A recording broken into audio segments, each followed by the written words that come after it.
a crane that is partially collapsed. This is at 57th Street and 6th Avenue. And we have some pictures just coming into the newsroom. A crane is hanging off the side of a 300-metre tall building in Manhattan. The luxury apartment block is currently under construction. In the early afternoon of Monday, October 29th, a YouTube video shows Superstorm Sandy's high winds mangling this 26,000-pound construction crane, leaving its boom dangling 1,000 feet over a natural gas main in the center of Midtown. And I saw this picture that I'd never forget, the one that we'd never wanted to see, with the boom hanging backward. I was leaning toward 80-20 of it falling, because as you see things, and that's still windy, it's still moving. So in my mind, that boom was going to go. And there's nothing you could do. It was a big concern because it was pretty mangled. And we were all concerned about what would that do to the rest of the machinery, or if the cables, worse yet, if the cables didn't hold, then it would have gone down. And this is all possibilities that go through your mind as you're wondering what the hell is going to happen next.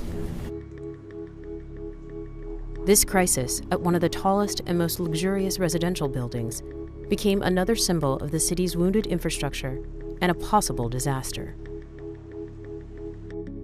For the first time since the storm, the developers, the construction crew, and the city officials involved in the crane collapse shared the panic-stricken moments to secure the precarious machinery that was being tossed around in 80-mile-an-hour winds.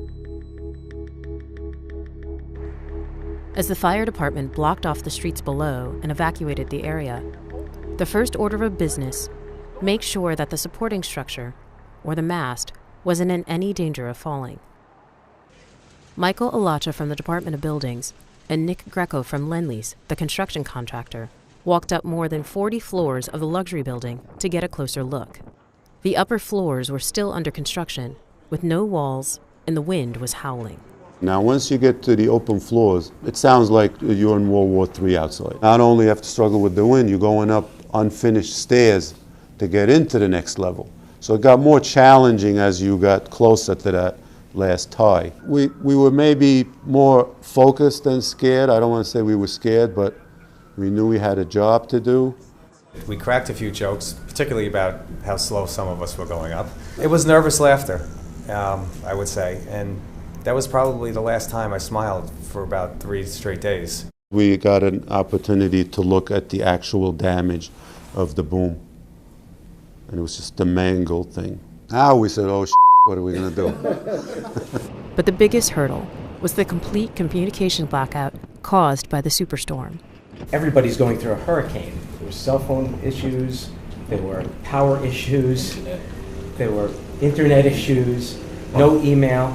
So it was text messaging and phone calls, as long as whoever you were calling was in a zone where they had service. And we are all operating somehow out of the lobby of a building that doesn't have anything. Several days later, with the storm moving away from New York City, a meticulous engineering solution was designed.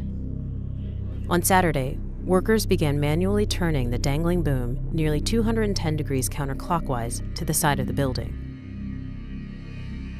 Next, they tied the broken boom with 8 steel cables to the building on 3 floors. Phase 2 was to quickly stabilize the boom, so at least you can send workers to continue the securing. We've responded to so many incidents in my career, at least in the city, but this is a very unique incident. While a potentially explosive catastrophe was avoided, city officials say they are serious about preventing accidents in the future. Eventually, the boom will be cut apart with saws and dismantled piece by piece.